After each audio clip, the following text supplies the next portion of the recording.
스가랴 이 선지자의 배경에 대해서 여러분 잘 아실 테지만 다시 한번 짧게 설명을 드리고 오늘 본문을 살펴보도록 하겠습니다.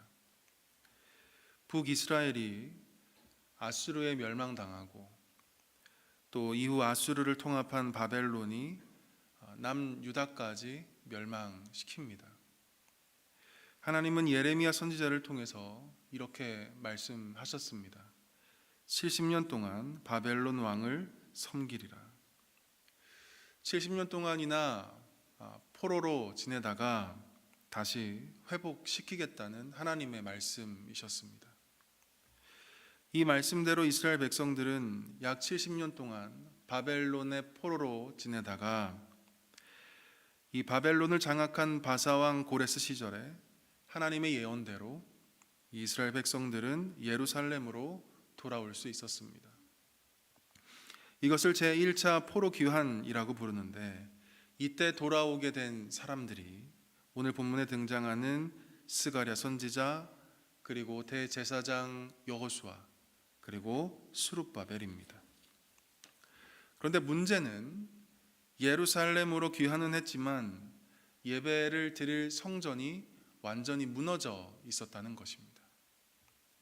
그래서 하나님은 이 스가랴 선지자를 통해서 말씀합니다. 성전이 완전히 건축될 것과 그리고 이스라엘이 온전하게 회복될 것을 하나님을 대신해서 말씀하고 있는 것입니다. 이런 배경 속에서 오늘 본문 말씀 12절부터 함께 보도록 하겠습니다. 12절 우리 다 같이 읽어보도록 하겠습니다. 말하여 이르기를 만군의 여호와께서 이같이 말씀하시되 보라 싹이라 이름하는 사람이 자기 곳에서 돋아나서 여호와의 전을 건축하리라. 여기서 싹이라 이름하는 사람은 누굴까? 이 싹은 이 다윗 왕조를 상징하는 히브리어입니다. 바로 1차 포로 귀환 때 함께 예루살렘으로 돌아온 이 스룹바벨을 지칭하는 단어입니다. 이 스룹바벨을 통해서 여호와의 전을 건축하게 될 것이라는 말씀입니다. 성전을 짓는 일은 왕의 임무였기 때문입니다. 우리는 이 대목에서 하나님의 선하신 뜻을 발견할 수 있습니다. 스룹바벨이 비록 싹에 불과하지만 이 작은 싹을 통해서 마침내 이루어질 하나님의 크신 영광을 바라보라는 것입니다. 마치 작은 밀알 하나가 땅에 심겨져서 싹이 돋고 또 뿌리를 내려서 수많은 새들이 심을 얻을 수 있는 거대한 나무가 되는 것처럼 매우 미약하고 또 부족한 그 싹을 통해서 그 스룹바벨을 통해서 하나님이 이루실 그 영광을 바라보라는 것입니다. 예수님이 베드로를 처음 만났을 때 우리 주님 이렇게 말씀하셨습니다. 요한복음 1장 42절 말씀입니다. 예수께서 보시고 이르시되 네가 요한의 아들 시몬이니 장차 게바라 하리라 하시니라. 게바는 번역하면 베드로라. 안드레가 베드로를 예수님께 데려옵니다. 그 베드로를 보고 우리 예수님이 처음 이렇게 말씀하셨습니다. 요한의 아들 시몬아, 네가 장차 게바가 될 것이다. 베드로가 될 것이다. 라고 말씀하셨습니다. 게바, 베드로, 무슨 뜻입니까? 반석이라는 뜻입니다. 장차 베드로 너가 교회의 반석이 될 거야. 장차 네가 교회의 기둥이 될 거야. 교회의 중심이 될 거야. 라는 말씀입니다. 지금 예수님의 눈에 나타난 이 요한의 아들 시몬은, 베드로는 배움도 일천하고 성격은 매우 다혈질에다가 평생 물고기나 잡는 미천한 어부에 불과했습니다. 싹에 불과했다는 말씀입니다.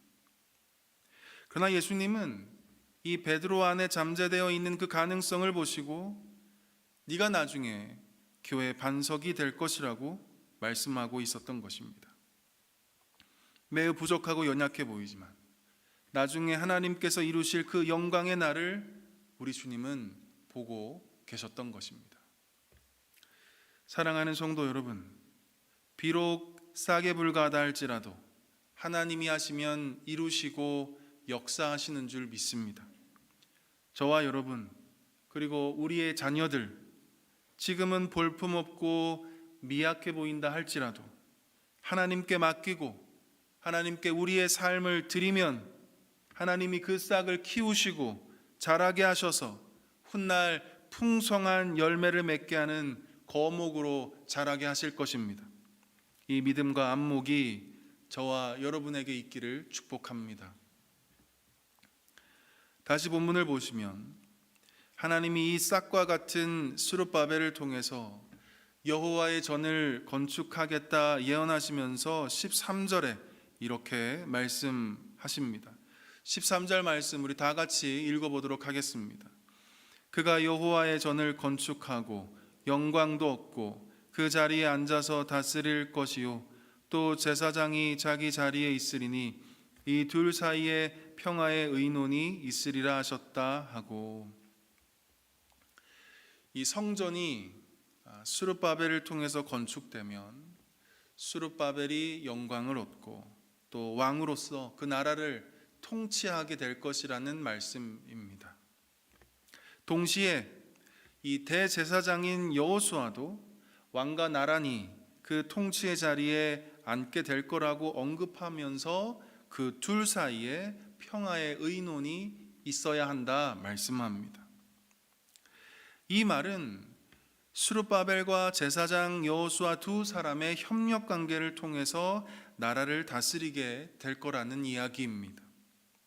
하나님의 주권 아래에서 왕과 그리고 이 제사장이 서로 힘을 모아서 나라를 통치하게 된다는 의미입니다.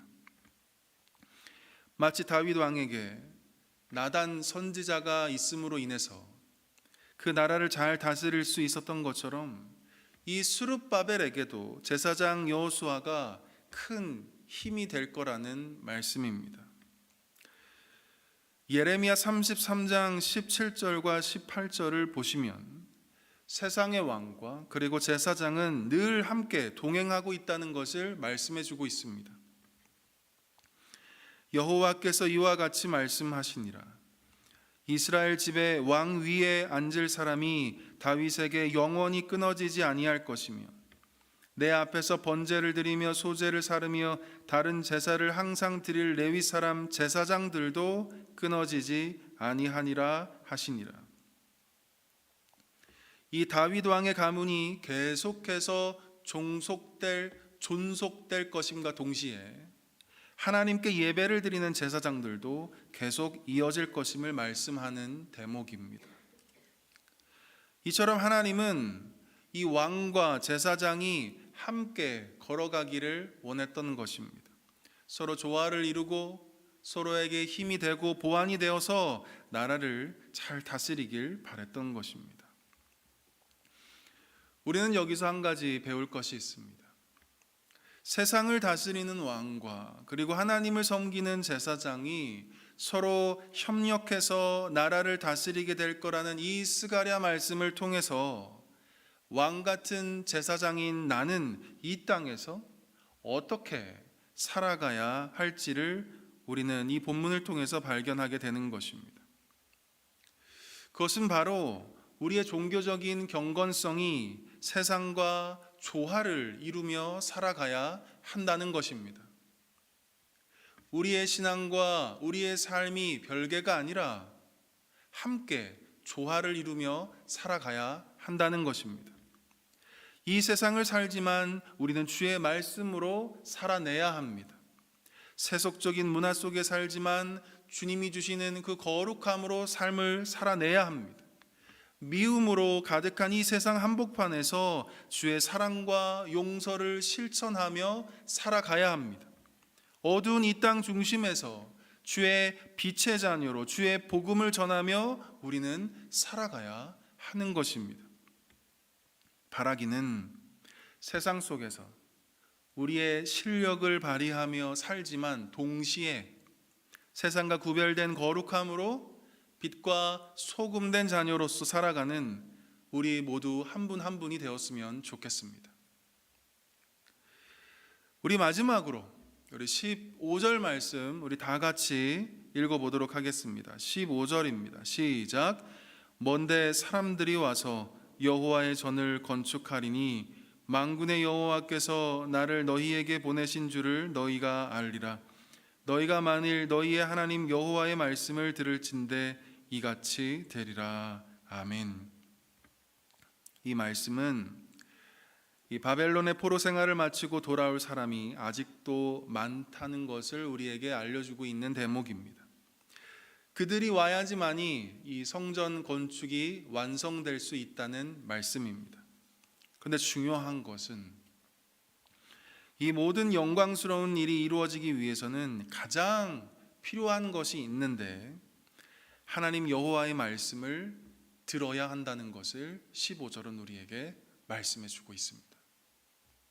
하나님과의 관계가 회복되지 않고 주의 말씀에 순종하지 않고 여호와의 목소리에 진실로 귀 기울이지 못한다면 이 영광스러운 일들이 이루어지지 않을 거라는 말씀입니다. 사랑하는 성도 여러분, 우리의 삶을 통해서 하나님이 일하시고 또 풍성한 열매를 맺기 원하신다면 비록 싹에 불과한 내가 꽃을 피우고 수많은 새들이 쉼을 얻을 수 있는 그 영광스러운 나무가 되기를 원하신다면 오늘 본문 15절의 말씀에 귀를 기울이시기 바랍니다. 너희가 만일 너희의 하나님 여호와의 말씀을 들을진대 이같이 되리라. 주의 말씀에 순종함으로 주의 풍성한 은혜를 경험하는 저와 여러분 모두 될 수 있기를 주님의 이름으로 간절히 축원드립니다. 기도하겠습니다.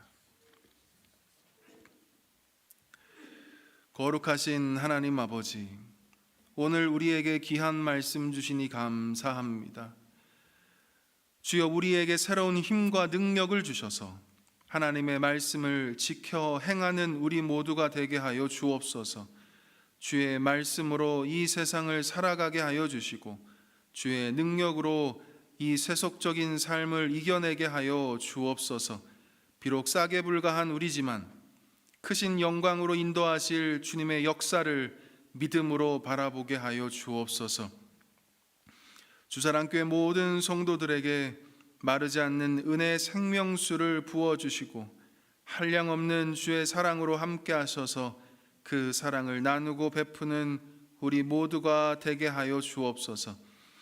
사랑하는 담임 목사님에게도 늘 성령으로 충만하게 하셔서 우리 교회를 이끌어 가시는데 조금도 부족함이 없게 하여 주옵소서.